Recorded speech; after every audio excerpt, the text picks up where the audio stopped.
Hello friends, welcome to my YouTube channel study of law.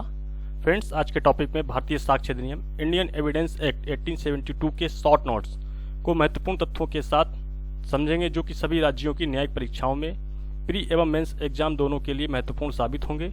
इनके अलावा जो लोग लॉ के स्टूडेंट हैं उनके लिए भी परीक्षा की दृष्टि से महत्वपूर्ण साबित होंगे। इससे पहले टॉपिक में हम लोगों ने भारतीय दंड संहिता इंडियन पेनल कोड 1860 के शॉर्ट नोट्स को 4 भागों में कवर किया, जिसको आप लोगों ने काफ़ी सराहना की और अन्य लॉ के शॉर्ट नोट्स की डिमांड की। तो आज के टॉपिक में भारतीय साक्ष्य अधिनियम 1872 के शॉर्ट नोट्स को डिस्कस करेंगे। और जिन लोगों ने आईपीसी के शॉर्ट नोट्स को नहीं देखा है उनको डिस्क्रिप्शन बॉक्स में वीडियोज का लिंक मिल जाएगा। तो जो लोग चैनल पर नए हैं और वो लोग चैनल को लिंक को फॉलो करके देख सकते हैं। तो शुरू करते हैं आज के टॉपिक को। भारतीय साक्ष्य अधिनियम 1872 इंडियन एविडेंस एक्ट 1872, इसका जो एक्ट नंबर 1 है, कुछ इंपॉर्टेंट बेसिक फैक्ट्स हैं उनको देख लेते हैं। पहले भारतीय साक्ष्य विधि के बारे में एक संपूर्ण संहिता है। साक्ष्य विधि जो है प्रक्रिया विधि का ही एक भाग है। साक्ष्य विधि को प्रोसीजर लॉ कहा जाता है। साक्ष्य विधि का जो प्रभाव है, इफेक्ट भूतलक्षी रेट्रोस्पेक्टिव है। साक्ष्य विधि को लेक्स फोरी कहा जाता है। लेक्स फोरी का तात्पर्य यह है कि उस स्थान से है जहां पर विधि कार्रवाई की जाती है। साक्ष्य विधि का जो प्रारूप है वो सर जेम्स स्टीफेन ने तैयार किया था, इसलिए सर जेम्स स्टीफेन को फादर ऑफ एविडेंस कहा जाता है, यानी साक्ष्य विधि का जनक पिता कहा जाता है। 15 मार्च 1872 को साक्ष्य विधि अधिनियमित हुई है। इनेक्टमेंट डेट जो है बहुत ही इंपॉर्टेंट है, एविडेंस एक्ट की 15 मार्च 1872 है। और जो इन्फोर्समेंट डेट है वो 1 सितंबर 1872 को इन्फोर्समेंट हुआ था इंडियन एविडेंस एक्ट का। साक्ष्य विधि में जो टोटल सेक्शंस हैं 167 है और जो टोटल चैप्टर्स हैं वो 11 हैं। और जो 11 चैप्टर्स हैं इनको 3 पार्ट्स में डिवाइड किया गया है। उद्देशिका के अनुसार जो साक्ष्य विधि का उद्देश्य है समेकन परिभाषा संशोधन, कंसोलिडेट डेफिनेशन अमेंडमेंट्स करना है। साक्ष्य विधि के जो आधारभूत सिद्धांत हैं वो 3 सिद्धांत दिए गए हैं जो महत्वपूर्ण हैं, बहुत ही महत्वपूर्ण हैं। इनको प्री एंड मेंस एग्जाम के लिए बहुत ज़्यादा पूछा जाता है। तो साक्ष्य जो है विवादित तथ्यों तक ही सीमित हो और अनुचित साक्ष्य को ग्रहण न किया जाए और सभी मामलों में सर्वोत्तम साक्ष्य ही दिया जाए। तो ये जो सारभूत 3 सिद्धांत हैं इनको प्री एग्जाम्स में अलग अलग करके कई बार पूछा जाता है कि साक्ष्य विधि के सारभूत सिद्धांत कौन कौन से हैं। भारतीय साक्ष्य अधिनियम की जो संरचना है उसको देख लेते हैं कि किस तरीके से इसको 3 भागों में डिवाइड किया गया है। तो जो भाग पहला है, फर्स्ट पार्ट है, जो तथ्यों की सुसंगतता के संबंध में है, जिसमें 2 चैप्टर दिए गए हैं, प्रारंभिक, और दूसरा चैप्टर है तथ्यों की सुसंगति के विषय में। प्रारंभिक जो है वो धारा 1 से 4 तक में दिया गया है और तथ्यों की सुसंगति के विषय में है चैप्टर दूसरा वो 5 से 55 तक में दिया गया है। और जो भाग 2 है वो सबूत के विषय में है, जिसको 3 से लेकर 6 चैप्टर तक में विभाजित किया गया है। तीसरा चैप्टर जो है तथ्यों जिनको साबित किया जाना आवश्यक नहीं है, जो 56 से 58 तक में दिए गए हैं। और चौथा चैप्टर जो है मौखिक साक्ष्य के विषय में, ओरल एविडेंस से संबंधित है, जो कि 59 से 60 तक में है। और जो 5वां चैप्टर है वो दस्तावेजी साक्ष्य के विषय में है, डॉक्यूमेंट्री एविडेंस से रिलेटेड है, जो 61 से 90 तक में दिया गया है। और जो 6 है दस्तावेजी साक्ष्य के द्वारा मौखिक साक्ष्य के अवर्जन के विषय में, तो इसको 91 से 100 में दिया गया है। और जो तीसरा भाग जो है एविडेंस का वो साक्ष्य को पेश किए जाने और उसके जो क्या प्रभाव होंगे उसके संबंध में दिया गया है, तो इसको चैप्टर 7 से लेकर 11 तक में दिया गया है।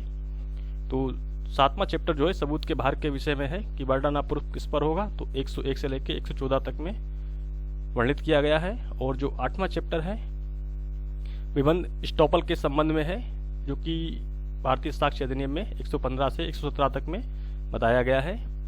और जो 9वां चैप्टर है वो साक्ष्यों के विषय में है कि साक्ष्य देने के लिए कौन उपयुक्त होगा, तो जिसको धारा 118 से 134 तक में बताया गया है। और 10वां चैप्टर है साक्ष्यों की परीक्षा के विषय में है, जो गवाह होते हैं उनका एग्जामिनेशन, उसके बारे में प्रावधान जो दिए गए हैं भारतीय साक्ष्य अधिनियम की धारा 135 से 166 तक में दिए गए हैं। और जो 11वां चैप्टर है वो साक्ष्य के अनुचित ग्रहण और अग्रहण के विषय में बताता है, जो सिर्फ ओनली 167 सेक्शंस में दिया गया है।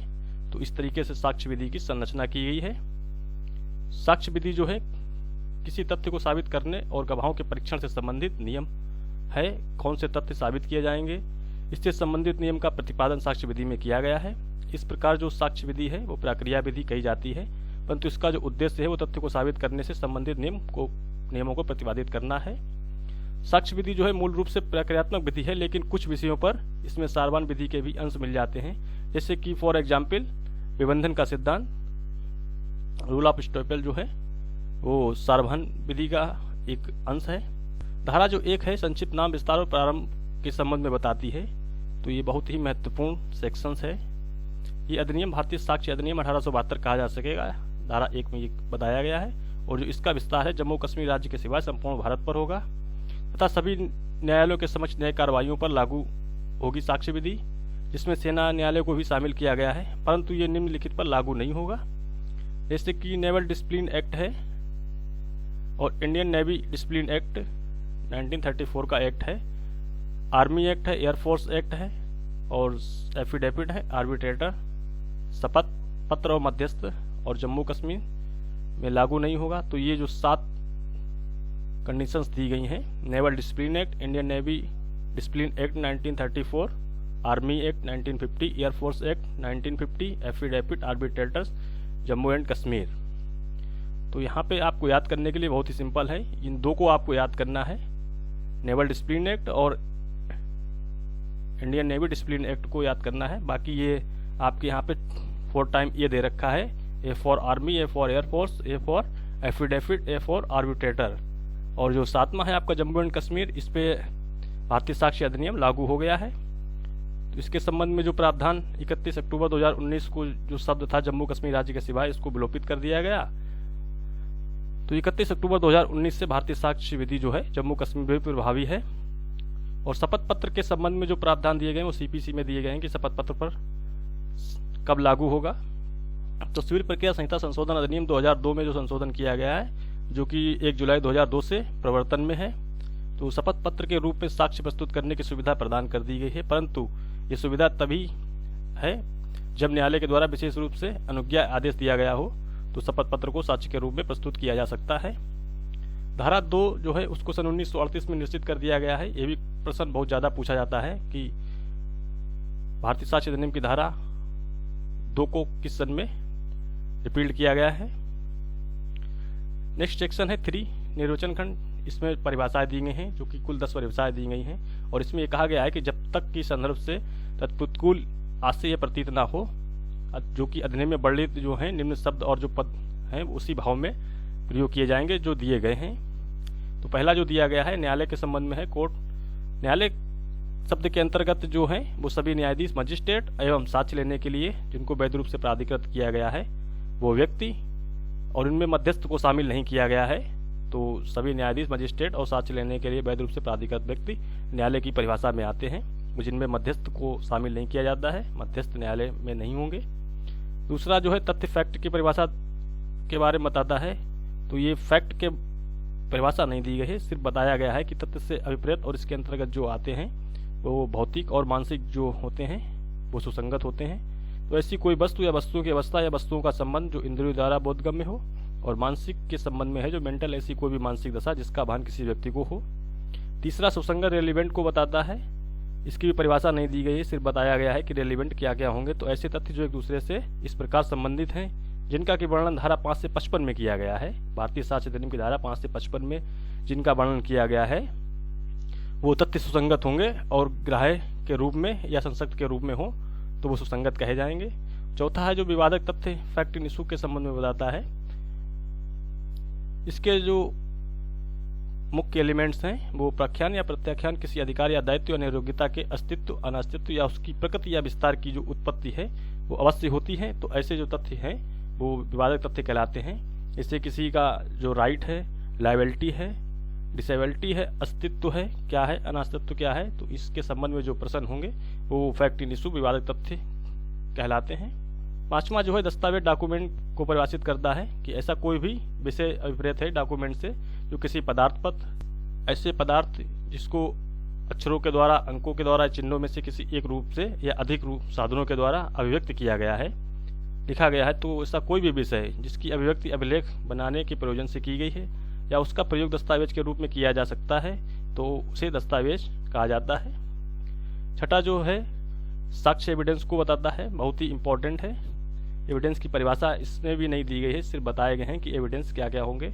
तो साक्ष्य शब्द से जो अभिप्रेत है और उसके अंतर्गत क्या क्या आते हैं उसको देख लेते हैं। पहला है मौखिक साक्ष्य।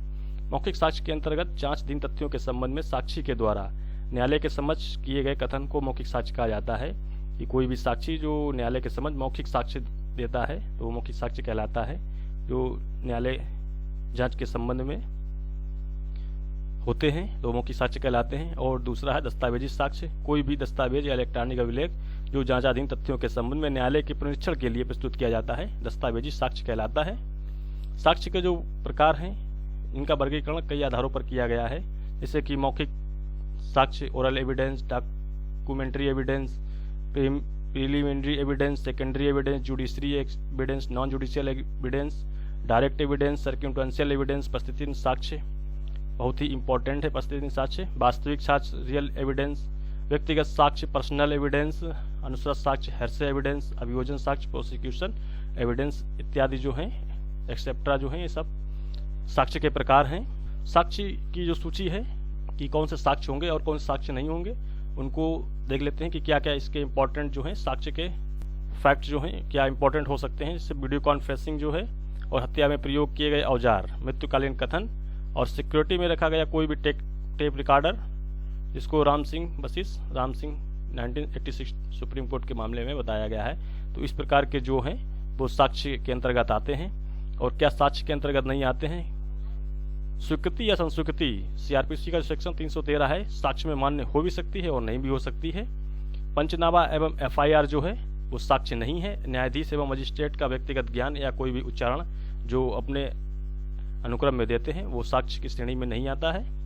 और परिस्थितिजन्य साक्ष्य जो है ऐसा साक्ष्य जो विवादित तथ्यों पर प्रभाव न डालकर अप्रत्यक्ष रूप से प्रभावित करता है कि परिस्थितिजन्य साक्ष्य कहलाता है।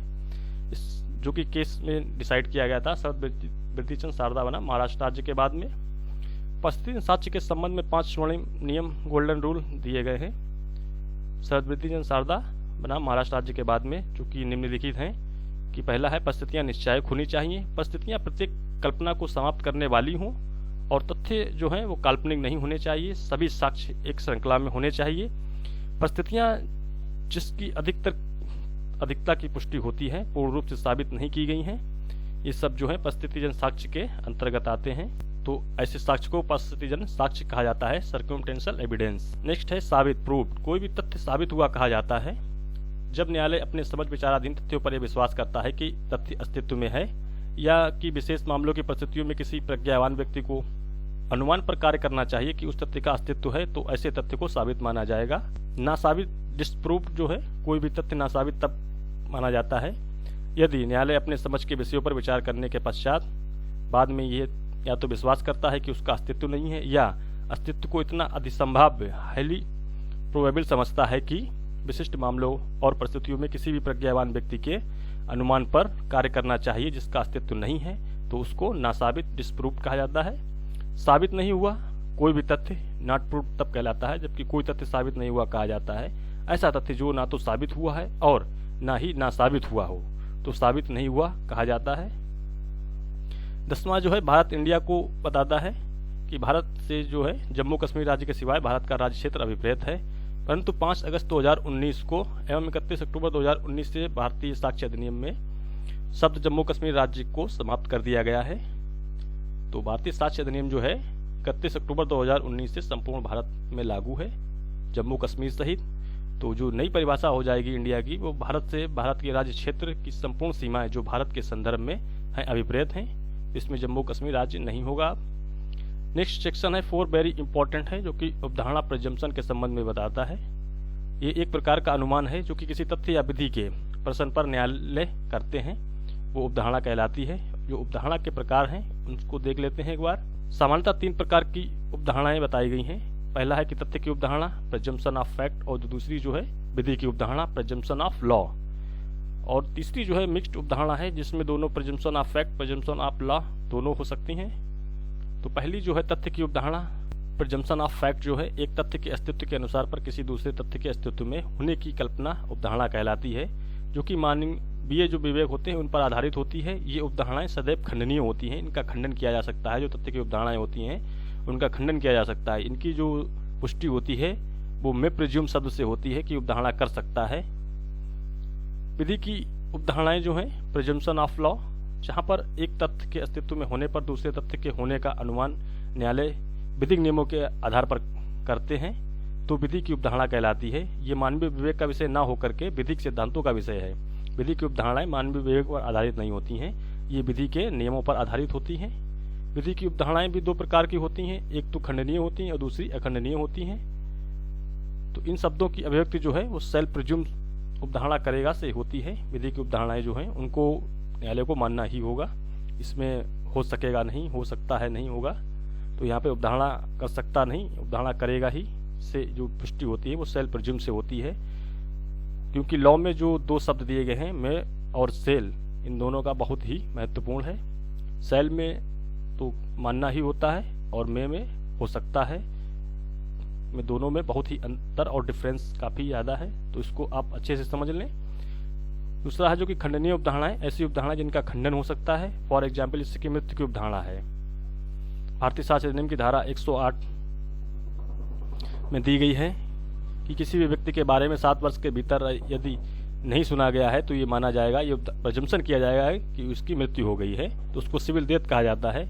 और जो धर्मजत्व की उपधारणा है लिस्टिमेसी, जो भारतीय साक्ष्य अधिनियम की धारा 112 में दिया गया है कि 280 दिन के भीतर किसी भी विवाहित महिला के तलाक के बाद यदि बच्चे का जन्म होता है तो उसको वैध जारज माना जाएगा। तो इसका खंडन किया जा सकता है, परंतु जो है विधि के उपबंधों के अनुसार ही किया जा सकता है कि उस व्यक्ति की उस समय जिस समय गर्भाधान किया गया था वो पहुंच से बाहर था, तभी उसका खंडन किया जा सकता है, अन्यथा उसका खंडन नहीं होगा। तो ये जो है कुछ ऐसी उपधारणाएं हैं जिनका खंडन भी हो सकता है, और जो अखंडनीय उपधारणाएं हैं वो ऐसी उपधारणाएं होती हैं जिनका खंडन किसी भी कीमत पर नहीं हो सकता है। इनकी जो अभिव्यक्ति है वो निश्चायक सबूत कंक्लूसिव प्रूफ से होती है। जैसे कि फॉर एग्जाम्पल जिनका खंडन नहीं हो सकता है, जैसे 7 वर्ष से कम आयु के शिशु का कार्य है। भारतीय दंड संहिता की धारा 82 में दिया गया है कि 7 वर्ष से कम आयु के शिशु का कार्य जो है वो अपराध नहीं होगा, तो इसका जो है खंडन नहीं होगा। और पूर्व न्याय निर्णय का सिद्धांत रेस जुडिकेटा जो कि सिविल प्रक्रिया संहिता की धारा 11 में दिया गया है और भारतीय साक्ष्य अधिनियम की धारा 41 में भी दिया गया है, तो इनका जो है वो खंडन नहीं होगा। विबंधन का सिद्धांत, तो जो भारतीय साक्ष्य अधिनियम की धारा 115 में दिया गया है विबंधन का सिद्धांत जो कि 117 तक में प्रावधानित है, तो इसका भी खंडन नहीं किया जा सकता है। अब देख लेते हैं मिश्रित उपधारणाएं, मिक्स्ड प्रिजम्पशन को। यद्यपि कुछ ऐसी उपधारणाएं होती हैं जो कि तथ्य की उपधारणा तो होती हैं, परंतु किसी कारण विशेष से या नीतिगत नियमों के कारण उन्हें विधिक उपधारणा के रूप में घोषित भी किया जा सकता है। इसकी जो अभिव्यक्ति उपधारणा है वो उपधारणा करेगा या निश्चायक सबूत के रूप में होती है। तो इसके जो एग्जाम्पल्स हैं इसे देख लेते हैं कि जीवन की जो उपधारणा है 107 भारतीय साक्ष्य अधिनियम की धारा जो 107 है उसमें जीवन की उपधारणा दी गई है, और जो 108 है मृत्यु की उपधारणा, धारा 108 में है मृत्यु की उपधारणा, और जो धर्मजत्व की उपधारणा धारा 112 है। तो इन तीनों का खंडन किया जा सकता है, परंतु जो है विधि के उपबंधों के अनुसार ही किया जा सकता है, अन्यथा नहीं। तो इनको जो है मिक्स्ड प्रिजम्पशन, मिश्रित उपधारणाएं कहा जाता है। अब धारा 4 के अंतर्गत जो है उपधारणा कर सकेगा शब्द में प्रिज्यूम को देख लेते हैं कि क्या उपबंधित करता है। जहां कहीं पर भी इस अधिनियम में यह उपबंधित है कि न्यायालय किसी तथ्य की उपधारणा कर सकेगा मैं प्रिज्यूम, तो न्यायालय ऐसे तथ्य को साबित मान सकता है या उसके स्वरूप की मांग कर सकता है। उपधारणा करेगा सेल्फ प्रिज्यूम, जहां कहीं पर भी इस अधिनियम में यह उपबंधित किया गया है कि न्यायालय किसी तथ्य की जो उपधारणा करेगा सेल्फ प्रिज्यूम, तो वहां पर न्यायालय ऐसे तथ्य को साबित मानेगा जब तक कि उसे साबित न कर दिया गया हो और सबूत की मांग नहीं करेगा। निश्चायक सबूत कंक्लूसिव प्रूफ का जो अर्थ है इसको देख लेते हैं। इसके जो इंपॉर्टेंट एलिमेंट्स हैं, जहां कहीं पर भी इस अधिनियम में ये उपबंधित किया गया है कि न्यायालय किसी भी तथ्य को निश्चायक सबूत कंक्लूसिव प्रूफ मान सकता है, वहां पर न्यायालय ऐसे तथ्य को साबित मानेगा और न साबित करने के प्रयोजन के लिए अनुमति प्रदान नहीं करेगा, तो उसको कंक्लूसिव प्रूफ कहते हैं।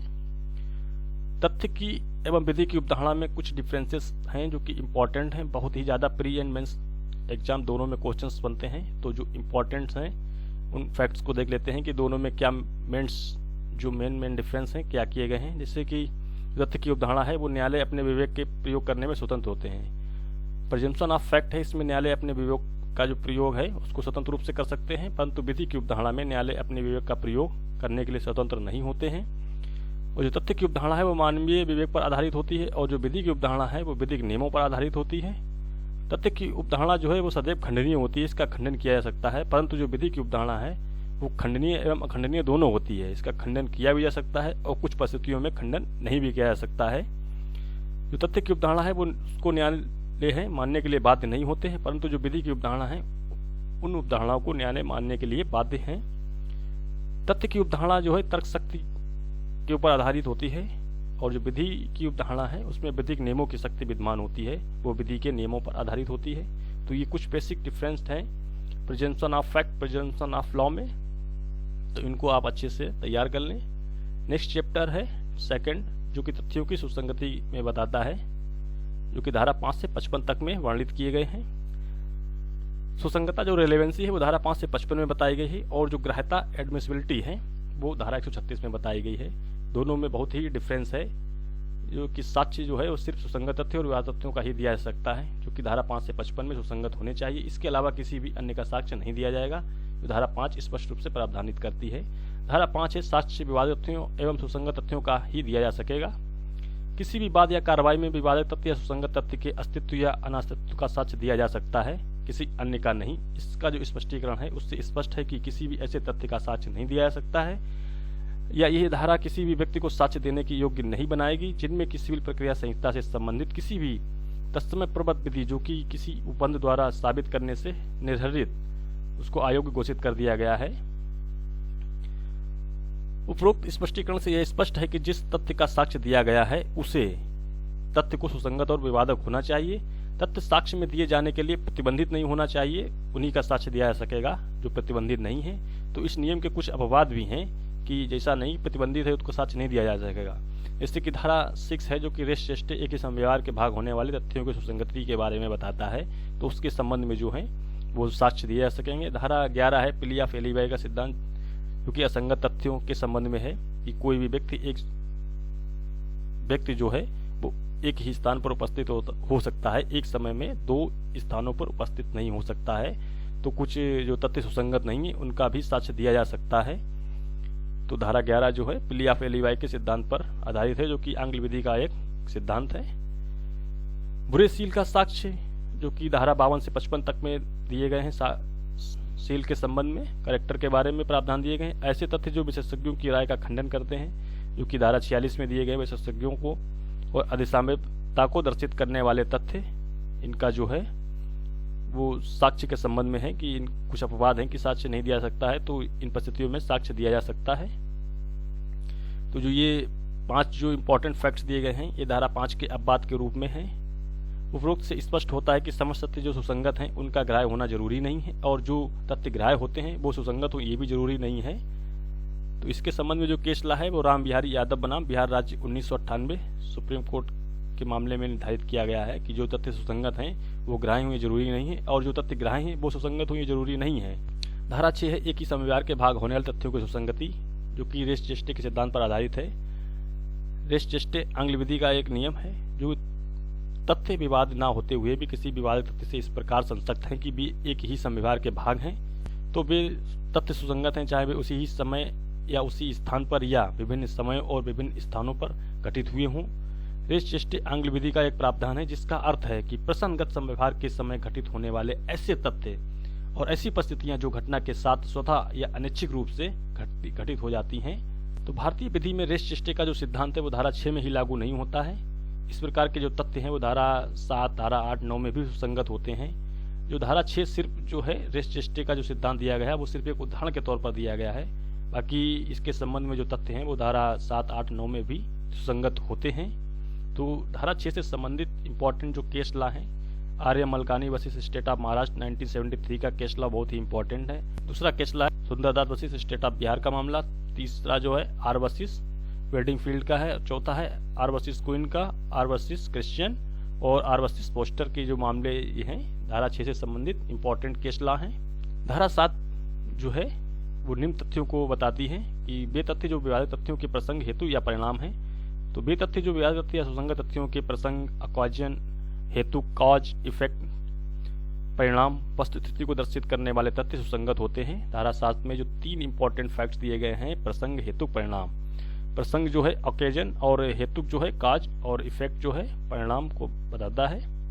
और धारा 8 में हेतु तैयारी आचरण को दिए गए हैं। तो यहाँ पे हेतु और हेतु में आप लोग डिफरेंस कर लें। धारा 7 में जो हेतु दिया गया है वो कॉज से संबंधित है, और धारा 8 में जो हेतु दिया गया है वो मोटिव से संबंधित है। तो इसको आप हिंदी में न याद करके इंग्लिश में याद करें। कॉज और मोटिव।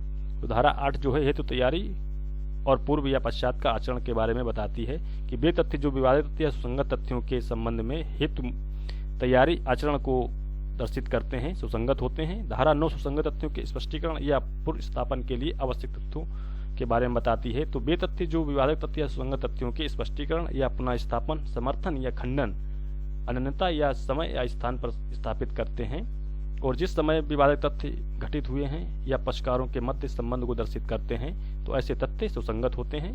धारा 10 सामान्य परिकल्पना के बारे में षड्यंत्रकारी द्वारा कही गई या की गई बातों के संबंध में है। थिंग्स सेड और done by conspirator in reference to common design. तो इसके जो इंपॉर्टेंट एलिमेंट्स हैं कि षड्यंत्रकर्ता के द्वारा कही गई या लिखी गई या की गई कोई भी बातें या कथन यदि वो करते हैं तो धारा 10 के अंतर्गत सुसंगत होंगे। इससे संबंधित जो केस ला हैं वो आर बनाम ब्लैक और मिर्जा अकबर बनाम सम्राट के मामले हैं। धारा 10 को अभिकरण एजेंसी के सिद्धांत के रूप में भी जाना जाता है। नेक्स्ट है धारा 11, वे तथ्य जो अन्यथा सुसंगत नहीं है कब सुसंगत हैं। तो जो धारा 11 के इंपॉर्टेंट एलिमेंट्स हैं, यदि किसी भी तथ्य विवादित या सुसंगत तथ्य से असंगत हैं या तथ्य स्वयं या अन्य तथ्यों के संसर्ग में है और किसी विवादक या सुसंगत तथ्य का अस्तित्व या अनास्तित्व को अत्यंत अधिसंभाव या अनाधिसंभाव बनाते हैं, तो ऐसे तथ्य सुसंगत होते हैं। धारा जो 11 है वो अन्य उपस्थिति प्ली ऑफ एलिवाई के सिद्धांत पर आधारित है। धारा 11 के जो इंपॉर्टेंट केस ला है दूधनाथ पांडे वर्सेस उत्तर प्रदेश राज्य का मामला है, बहुत ही इंपॉर्टेंट है कि एक व्यक्ति 2 स्थान पर उपस्थित नहीं हो सकता है, एक समय में एक ही स्थान पर उपस्थित हो सकता है। तो जो अन्य उपस्थिति का सिद्धांत है प्ली ऑफ एलिवाई, तो जो तथ्य अन्यथा सुसंगत नहीं है तो वो सुसंगत हो जाते हैं, तो धारा 11 में हो जाते हैं। ये बहुत ही इंपॉर्टेंट सेक्शंस है। नेक्स्ट सेक्शन है 12, नुकसानी के लिए वादों में रकम अवधारित करने के लिए न्यायालय को समर्थ करने की प्रवृत्ति रखने वाले तथ्य सुसंगत होते हैं। तो जिन वादों में नुकसानी का दावा किया गया है, इसके जो इंपॉर्टेंट एलिमेंट्स हैं सेक्शन 12 के, तो जिन वादों में नुकसानी का दावा किया गया है या उनमें न्यायालय नुकसानी की रकम अवधारित करने के लिए समर्थ होते हैं, से संबंधित कोई भी तथ्य हैं तो वो सुसंगत होंगे। नेक्स्ट सेक्शन है 13, जबकि अधिकार या रूढ़ि प्रसंगत है तो सुसंगत तथ्य।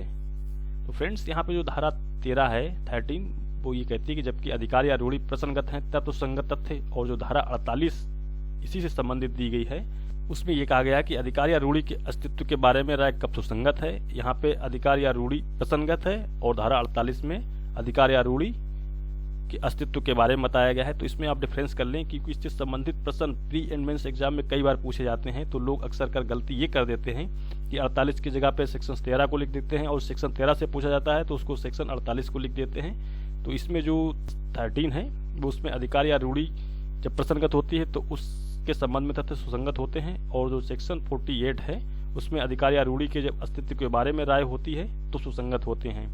तो वहाँ पे अस्तित्व के बारे में बताया गया है और यहाँ पे प्रसंगत के संबंध में सुसंगतता के बारे में बताया गया है। तो धारा 13 जो है वो इससे डिफरेंस करने के लिए आप यहाँ पे ये देख लें कि अधिकार या रूढ़ि प्रसंगत है और जो 48 है अधिकार या रूढ़ि के अस्तित्व से संबंधित है तब सुसंगत होंगे।